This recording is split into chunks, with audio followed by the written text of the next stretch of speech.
ನಮಸ್ಕಾರ, ಎಲ್ರಿಗೂ ಸ್ವಾಗತ. ಇವತ್ತು ಬ್ರೇಕ್ಫಾಸ್ಟ್ಗೆ ಪಲಾವ್ ಮಾಡ್ತಾಯಿದ್ದೀನಿ. ಪಲಾವ್ ಅಂದ ತಕ್ಷಣ ನೆನಪಾಗೋದು ರೈಸ್, ಮಸಾಲೆ ರುಬ್ಬೋದು ಆ ಥರ. ಆದರೆ ಇವತ್ತು ರೈಸ್ ಬದಲು ಗೋಧಿ ನುಚ್ಚನ್ನು ಹಾಕಿ ಪಲಾವ್ ಮಾಡ್ತಾಯಿದ್ದೀನಿ. ಇದು ರೈಸ್ಗಿಂತಲೂ ಟೇಸ್ಟಾಗಿರುತ್ತೆ. ಹಾಗಿದ್ರೆ ಬನ್ನಿ ಶುರು ಮಾಡೋಣ. ನೋಡಿ, ಇದು ಗೋಧಿ ನುಚ್ಚು. ಇದರಲ್ಲಿ 2-3 ಥರ ಬರುತ್ತೆ. ನಿಮ್ಗೆ ಯಾವ ಥರ ಬೇಕೋ ನೋಡಿಕೊಂಡು ತೊಗೋಬೋದು. ಅಂಗಡಿಗಳಲ್ಲೆಲ್ಲ ಸಿಗುತ್ತೆ. ನಾನು ಇದನ್ನು ಅರ್ಧ ಗ್ಲಾಸಷ್ಟು ತೊಗೊಂಡಿದ್ದೀನಿ. ಇದಕ್ಕೆ 3 ನೀರು ಹಾಕ್ಬೋದು. ಇದು ಚೆನ್ನಾಗಿ ಒದಗುತ್ತೆ. ಇದರಲ್ಲಿ ಮಾಡೋ ಪಲಾವು ಟೇಸ್ಟಾಗೂ ಇರುತ್ತೆ. ಒಗ್ಗರಣೆ ಹಾಕ್ಕೊಳ್ಳೋಣ. ಈಗ 1 ಸ್ಪೂನು ಆಯಿಲ್ ಹಾಕಿ, ಇದಕ್ಕೆ ಜಾಸ್ತಿ ಎಣ್ಣೆ ಕೂಡ ಇಡಿಸಲ್ಲ.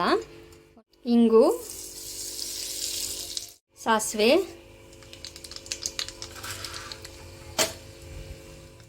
ಜೀರಿಗೆ, ಉದ್ದಿನಬೇಳೆ,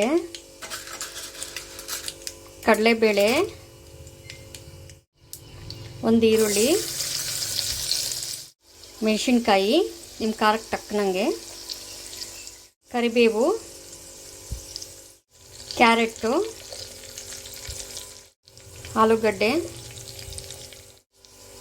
ಕ್ಯಾಬೇಜು. ನೋಡಿ, ಇದು ಡಬಲ್ ಬೀನ್ಸು ಬಟಾಣಿ ತೊಗೊಂಡಿದ್ದೀನಿ. ಹಸಿದಾಗಿದ್ದರೆ ನೀವು ಹಾಗೆ ಹಾಕ್ಬೋದಾಗಿತ್ತು. ಡ್ರೈದಾಗಿರೋದ್ರಿಂದ ಬೇಗ ಬಾಯ್ಲ್ ಆಗಲ್ಲ. ಸೊ ನೈಟ್ ಫುಲ್ಲು ನೆನೆಸಿಟ್ಟು ಸಪ್ರೇಟಾಗಿ ಬಾಯ್ಲ್ ಮಾಡಿ ಇಟ್ಕೊಂಡಿದ್ದೀನಿ. ಇದು ಕೂಡ ಹಾಕ್ಬಿಡೋಣ.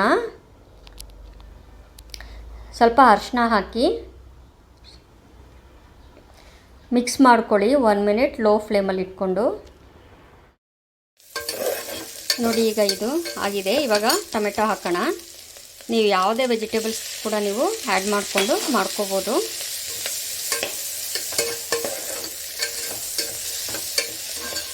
ಈಗ ಇದು ಆಗಿದೆ.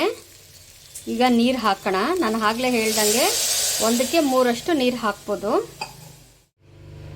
ಈಗ ನೋಡಿ, ಗೋಧಿ ನುಚ್ಚನ್ನ ತೊಳೆದು ಇಟ್ಕೊಂಡಿದ್ದೀನಿ. ಇದನ್ನು ಹಾಕ್ತಾಯಿದ್ದೀನಿ.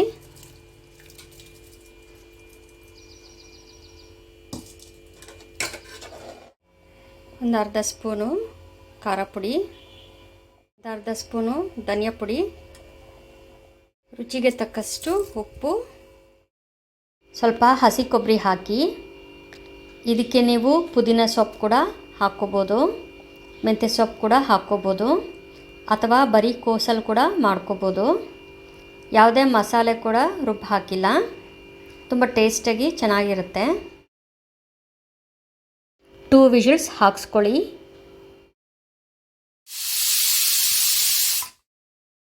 ನೋಡಿ, ಗೋಧಿ ನುಚ್ಚು ಪಲಾವು ರೆಡಿಯಾಗಿದೆ. ಒಂದ್ಸರಿ ಮಿಕ್ಸ್ ಮಾಡ್ಕೊಳ್ಳಿ. ನೋಡಿ, ಬಿಸಿ ಬಿಸಿ ಗೋಧಿ ನುಚ್ಚಿನ ಪಲಾವು ರೆಡಿಯಾಗಿದೆ. ತಿನ್ನೋಕ್ಕೂ ಕೂಡ ತುಂಬ ಟೇಸ್ಟಾಗಿರುತ್ತೆ.